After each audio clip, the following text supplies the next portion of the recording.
하나님 말씀 함께 보도록 하겠습니다. 오늘 우리가 함께 나눌 하나님 말씀은 시편 6편 1절부터 10절까지 말씀입니다. 시편 6편 1절부터 10절까지 말씀 다 같이 한 목소리로 말씀 함께 보도록 하겠습니다.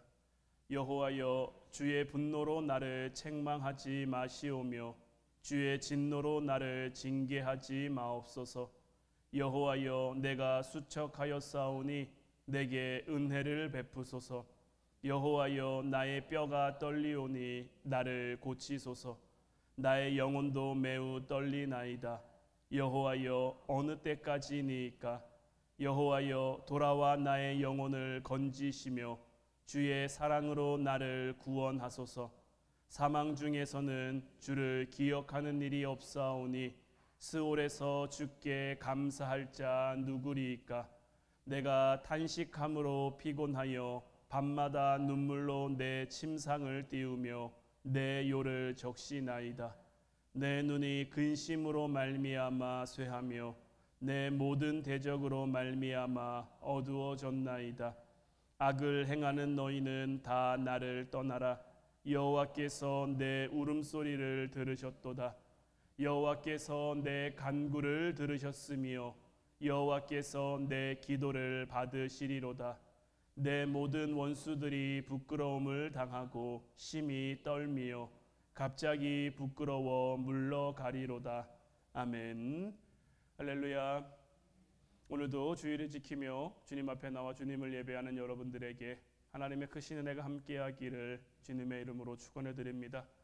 오늘 시간에는 회개의 3요소라는 제목 가지고 지난 시간에 이어서 시편 6편 말씀을 우리가 좀 더 나누기를 원합니다. 지난 시간 우리가 이 시편 6편 말씀을 나누면서 기도가 능력이고 부르짖음이 능력이라고 말씀드렸습니다. 보통 사람들은 기도가 아무것도 아니라고 생각하지만 우리가 기도할 때 하나님께서는 하늘 문을 여시고 우리에게 반드시 은혜를 부어 주셔요. 우리가 그것을 믿고 끝까지 나아가면 하나님의 예비해 두신 은혜를 받을 수 있는데 우리가 가다가 도중에 멈추거나 가다가 도중에 포기해 버리면 하나님의 예비해 두신 은혜를 우리가 받을 수 없는 거죠. 제가 지난주에 시편 6편은 참회시라고 말씀을 드렸죠. 우리는 이 시편 6편을 통해서 기도가 능력이고 부르짖음이 능력이라는 것도 깨달아야 되지만 여기서 끝날 것이 아니라 회개라는 측면에서, 이 참회라는 측면에서 오늘 말씀을 좀 더 살펴볼 필요가 있는데, 우리가 흔히 사람의 인격에 대해서 이야기를 할 때 지, 정, 의 세 가지를 이야기합니다. 그런데요, 이 회개에도 이 세 가지 인격적인 요소가 함께 동반되어야 해요. 진정한 회개에도 인격과 마찬가지로 지, 정, 의가 필요한데 가장 먼저 지적인 요소를 먼저 살펴보자면 우리가 회개할 때 가장 먼저 필요한 것이 뭐냐면요, 내 죄를 내가 알아야 됩니다. 내가 죄를 알아야 회개를 하든지 아니면 그냥 뭐 어떻게 하든지 하지, 내가 내 죄를 알지 못하면 그 다음 스텝으로 나아갈 수가 없는 거죠. 회개할 때 우리에게 제일 먼저 필요한 것은 죄를 인정하는 겁니다. 성경을 보면요, 하나님의 은혜가 임했을 때, 하나님의 영광이 임했을 때 내가 죄인입니다, 나를 떠나주십시오, 자기의 죄를 인정하는 모습들이 참 많이 나타났어요. 이사야 6장 5절 말씀 보면 그때 내가 말하되 화로다 나여 망하게 되었도다. 나는 입술이 부정한 사람이요 나는 입술이 부정한 백성 중에 거주하면서 만군의 여호와이신 왕을 배웠음이로다 하였더라. 이 이사야 6장 말씀을 보면요, 이사야가 성전에 들어갔을 때 하나님의 영광이 이사야에게 임했단 말이에요. 하나님의 영광이 이사야에게 임하니까 이사야가 가장 먼저 깨달은 것이 뭐냐면, 내가 죄인이구나. 그래서 이사야가 뭐라고 고백을 합니까? 내가 말하되 화로다 나여 망하게 되었도다. 왜냐하면 내가 죄인인데, 내가 부정한데, 내가 이 부정한 가운데 만군의 여호와이신 왕을 뵈러 왔다라는 것을 알게 되고 깨닫게 된 거죠. 그러면서 그 후에 뭐라고 고백을 하냐면 제단 숯불을 가지고 나의 더러운 입술을 이렇게 정결하게 해달라고 기도하며 고백한단 말이에요. 누가복음 5장 8절 말씀에서도 시몬 베드로가 이를 보고 예수의 무릎 아래에 엎드려 이르되 주여 나를 떠나소서 나는 죄인이로소이다. 베드로가 밤이 새도록 물고기를 잡아보려고 했는데 한 마리도 잡지 못했죠. 예수님께서 베드로에게 깊은 데로 가서 그물을 내리라고 말씀하셨고 베드로가 그 말씀에 순종해서 깊은 곳으로 가서 그물을 내렸더니 그물이 찢어질 정도로 많은 물고기가 잡혔단 말이에요. 이때 베드로가 한 고백이 이 누가복음 5장 8절 말씀이잖아요. 주님 나를 떠나주십시오. 나는 죄인입니다. 앞뒤 어떤 문맥만 보면 전혀 맥락과 상관없는 그런 반응, 그런 대답인 것 같지만 주님을 통해 주님의 기적과 이사를, 주님의 은혜를 경험하고 나니까 내가 죄인이구나라는 것을 깨닫게 되고 인정하게 되는 거죠. 하나님의 영광이 우리에게 임하면요, 우리의 삶도 마찬가지입니다. 우리의 삶에도요, 내가 깨닫지 못했던, 내가 알지 못했던 죄가 보이기 시작해요. 로마서 3장 20절 말씀 보면 그러므로 율법의 행위로 그의 앞에 의롭다 하심을 얻을 육체가 없나니 율법으로는 죄를 깨달음이니라.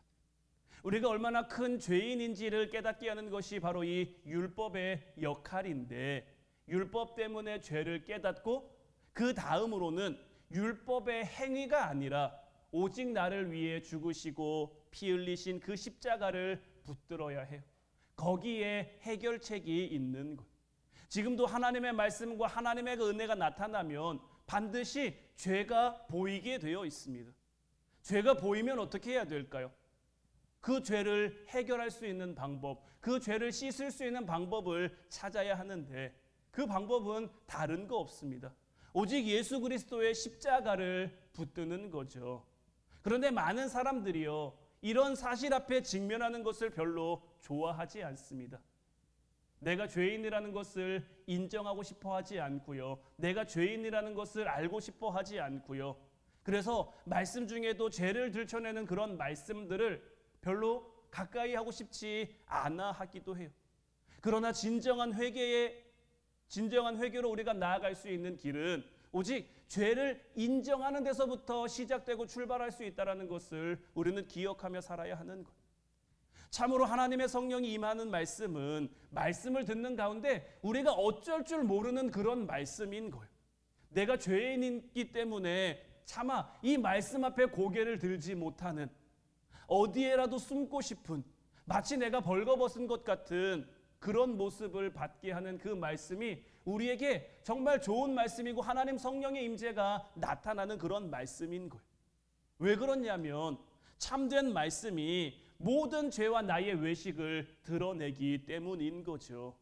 그런데 말씀드린 것처럼 많은 사람이 이런 사실 앞에 직면하는 것을 참 두려워하고 좋아하지 않아요.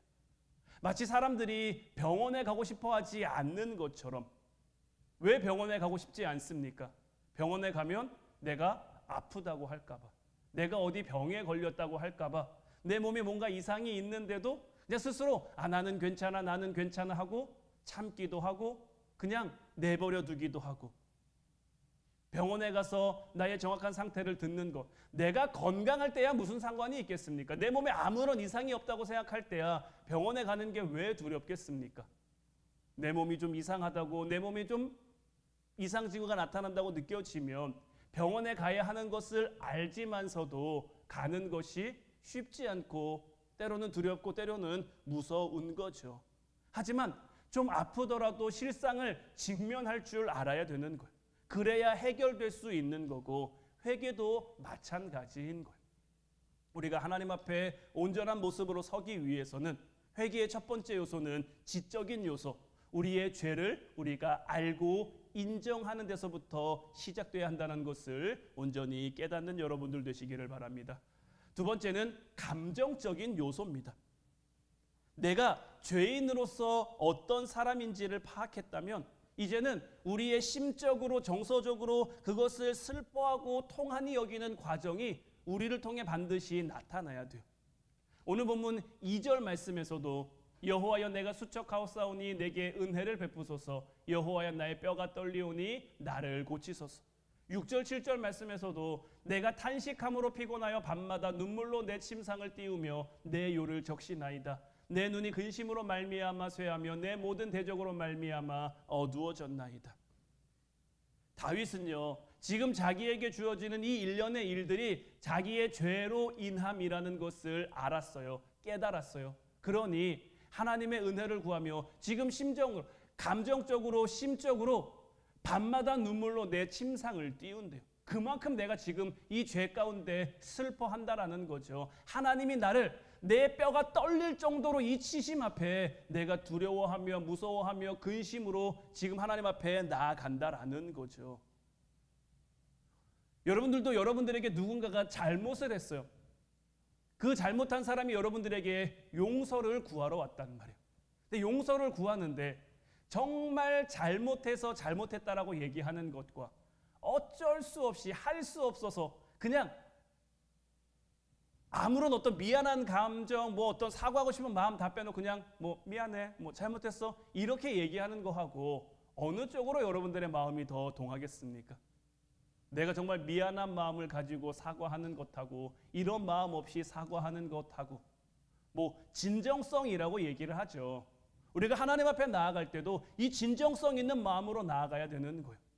내가 지금 힘드니까 하나님 죄송해요, 하나님 살려주세요가 아니라 내가 내 죄를 깨달음으로 말미암아 나의 잘못된 방향을 깨달음으로 말미암아 나를 구해줄 수 있는 분, 나를 건져줄 수 있는 분, 그리고 나에게 은혜를 베풀어 주셨던 나를 사랑해 주셨던 그분 앞에 내가 범죄했다라는 것, 내가 잘못된 방향으로 나아갔다는 것, 그것을 향한 우리의 진정성 있는 마음이 나타날 수 있어야 하는 거죠. 이 감정적인 몸부림을 가지고 이제 무엇을 붙들어야 되냐면 감정을 가지고는요 그 다음으로 이제 내가 죄를 깨달았어요. 그 죄들을 깨달음으로 인해서 내 마음이 슬프단 말이에요. 내 마음이 안타깝단 말이에요. 하나님을 향해 죄송한 마음도 있고 하나님을 향해 안타까운 마음도 있고 그러면 그 다음은 이제 뭘로 나아가야 됩니까? 마지막 세 번째는 이제 의지적인 결단으로 나아가야 되는 거예요. 오늘 보면 8절 말씀 보면요. 악을 행하는 너희는 다 나를 떠나라. 여호와께서 내 울음소리를 들으셨도다. 이 8절 말씀은요. 다른 사람들을 향해 외치는 외침이 아닙니다. 악을 행하는 너희는 다 나를 떠나라라고 악을 행하는 그들에게 말하는 것이 아니라 자기 자신을 위해서 외치는 겁니다. 내가 하나님 앞에 이제 죄악을 버리고 내가 기도할 거고 하나님께서 내 울음소리를 들으실 거고 하나님이 내 기도에 응답하실 거고 왜냐하면 내가 지금까지는 죄라는 잘못된 방향을 향해 나아가고 있었는데 내가 이제 그것을 깨달았고 내가 그것을 통한이 여기며 이제 바른 방향으로 나아갈 거니 악을 행하는 너희들이 다 떠나게 될 것이다 라는 그런 본인의 의지적인 결단인 거예요. 누가복음 19장 8절 말씀 보면요. 삭개오가 서서 주께 여짜오되 주여 보시옵소서 내 소유의 절반을 가난한 자들에게 주겠사오며 만일 누구의 것을 속여 빼앗은 일이 있으면 내 갑절이나 갚겠나이다. 삭개오가 회개할 때 삭개오가 고백한 건데 삭개오는 회개할 때 무엇을 이야기합니까? 그냥 예수님 내가 지금까지 잘못 살았습니다. 예수님 지금까지 내가 틀린 삶을 살았습니다. 잘못했습니다. 이렇게 끝난 것이 아닙니다. 재산의 반을 가난한 사람들에게 주겠대요. 누구의 것을 속여 빼앗은 일이 있으면 내 갑절이나 갚겠대요. 하나님의 말씀을 통해서 자기의 잘못된 방향을 깨닫고 나니까 그것으로 인해서 그 마음이 심히 안타깝고 슬프니까 그 다음은 어디를 향해 나아갑니까? 이제 하나님이 원하시는 그 방향을 향해 나아가는 거예요. 회개는 단순히 나 잘못했어요가 아니죠. 죄가 하나님 아닌 다른 곳을 향해 잘못된 곳을 향해 나아가는 거라면 회개는 이제 그 방향을 잡는 거죠.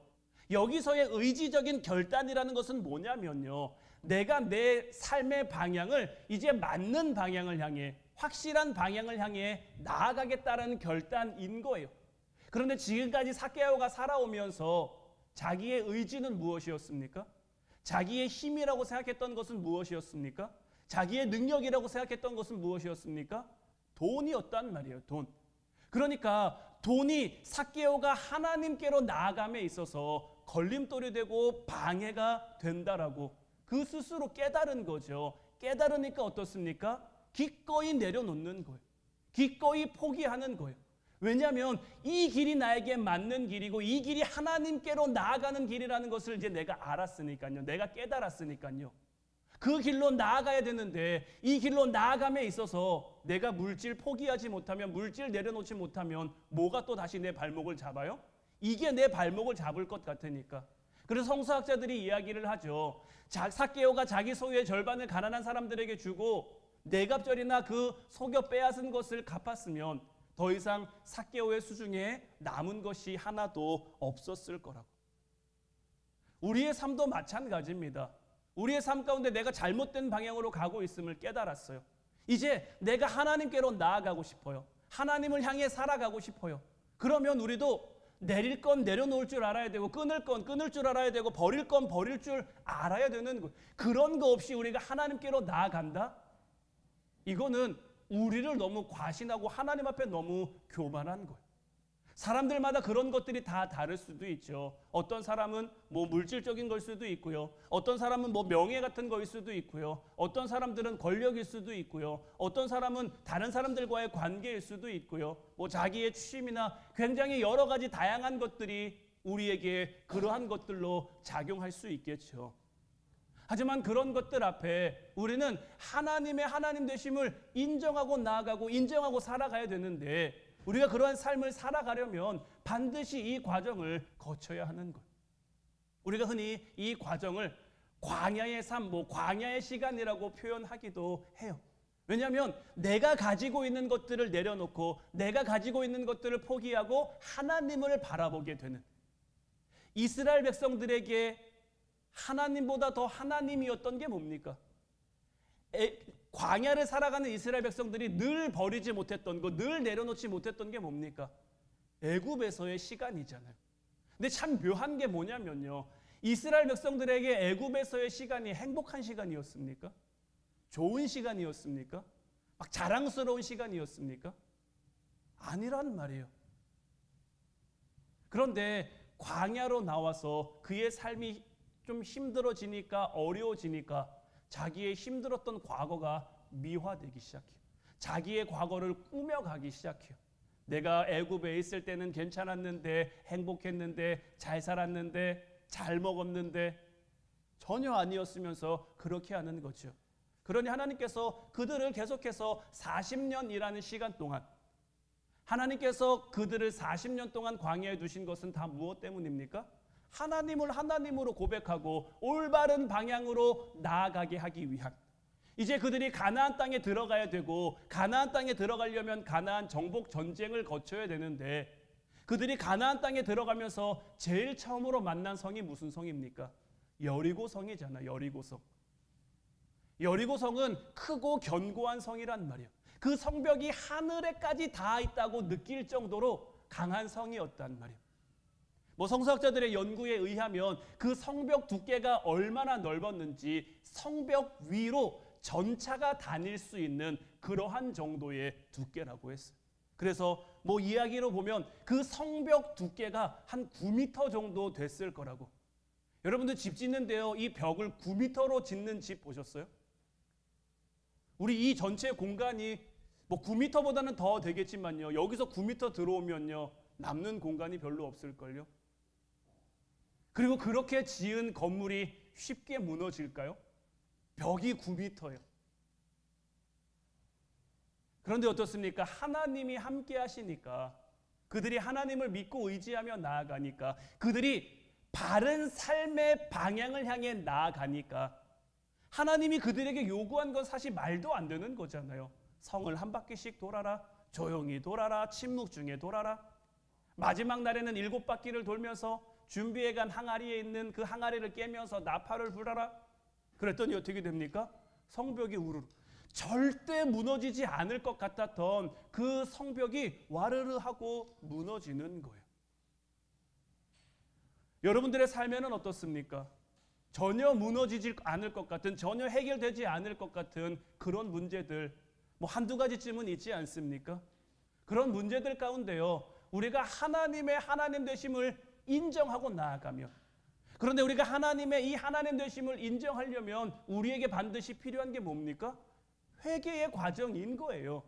늘 말씀드리지만 회개가 앞서도 말씀드렸지만 나 잘못했어요가 아니란 말이에요. 지금 내가 나아가고 있는 내 삶의 방향을 보고 내가 하나님을 향해 똑바로 나아가고 있어요. 그럼 그 방향을 계속해서 나아가면 되는 거고요. 보니까 내 삶의 방향이 틀어졌어요. 그럼 다시 고쳐야죠.